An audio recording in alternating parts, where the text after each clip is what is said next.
CAG report Delhi विधानसभा में पेश होने से आपकी बढ़ सकती हैं मुश्किलें।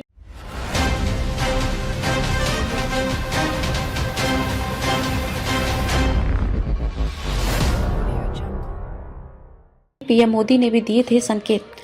सीएजी की रिपोर्ट दिल्ली विधानसभा में पेश होने जा रही है, जिससे आम आदमी पार्टी के लिए मुश्किलें खड़ी हो सकती हैं। इन रिपोर्ट्स में आबकारी नीति में हुए नुकसान से लेकर मुख्यमंत्री आवास में निर्माण संबंधी जांच तक कई मुद्दे शामिल हैं। भाजपा इन रिपोर्ट्स को सदन में रखने के लिए दृढ़ है, जिससे आप नेताओं के लिए संकट पैदा हो सकता है।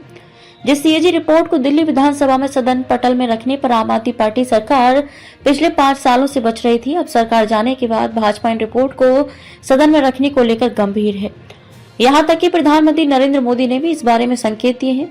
इन रिपोर्ट्स की बात करें तो इससे आपके लिए संकट जरूर खड़ा होने के आसार दिख रहे हैं, जिसमें आबकारी नीति में हुए नुकसान से लेकर मुख्यमंत्री आवास में निर्माण संबंधी जांच की रिपोर्ट तक शामिल है। इसमें लोक निर्माण विभाग, आबकारी विभाग, स्वास्थ्य विभाग से लेकर शिक्षा, वायु प्रदूषण और यमुना से संबंधित मामले भी शामिल हैं। सरकार के सभी महत्वपूर्ण विभाग इसमें सम्मिलित। इस तरह पेंडिंग 14 रिपोर्ट्स का आकलन किया जाए तो सरकार के सभी महत्वपूर्ण विभाग इसमें सम्मिलित हैं।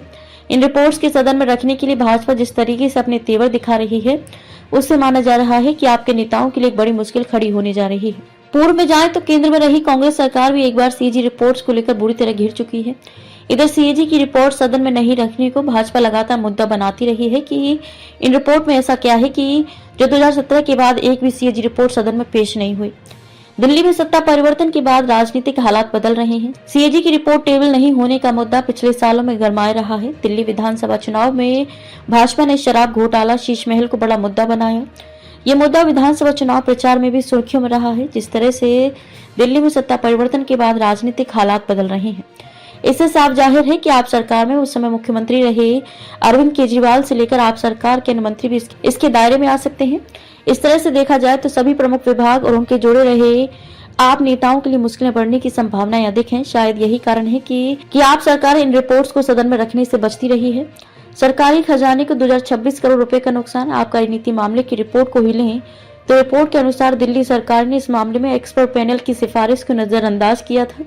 जो कंपनी पहले से ब्लैक लिस्टेड थी, उन्हें शराब बेचने का लाइसेंस सरकार ने दिया। सीएजी की रिपोर्ट में शराब घोटाले से सरकारी खजाने को 2026 करोड़ रुपए का नुकसान की बात कही गई है। नीति को लागू करने में चूक होने की बात कही गई है। ग्रुप ऑफ मिनिस्टर में विशेषज्ञ पैनल की सिफारिश को नजरअंदाज कर देने की बात सामने आई है। सरकारी आवास के निर्माण में अनियमितता के आरोप रिपोर्ट में यहाँ तक कहा गया है कि शिकायतों के बाद भी सभी संस्थाओं को बोली लगाने की अनुमति दी गई और लाइसेंस जारी करने से पहले बोली लगाने वालों की वित्तीय हालत पर ध्यान नहीं दिया गया। इसी तरह सीएजी की रिपोर्ट में आप सरकार में मुख्यमंत्री रहे अरविंद केजरीवाल पर भी आरोप लगाया है कि सिविल लाइन्स स्थित जिस सरकारी आवास में मुख्यमंत्री के तौर पर अरविंद केजरीवाल रहते थे, उसके निर्माण में वित्तीय अनियमितता पर सीएजी द्वारा सवाल उठाए गए हैं। उधर भाजपा द्वारा सरकार की शपथ के बाद पहले विधानसभा सत्र में सीएजी रिपोर्ट पेश करने के बयान पर आपने प्रतिक्रिया दी है।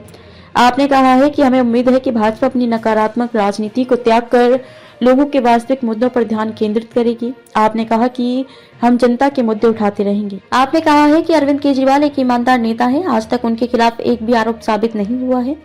यही कारण है कि कई कल्याणकारी योजनाओं को लागू करने के बावजूद आपके नेतृत्व वाली पूर्ववर्ती दिल्ली सरकार ने राजस्व अधिशेष बनाए रखा।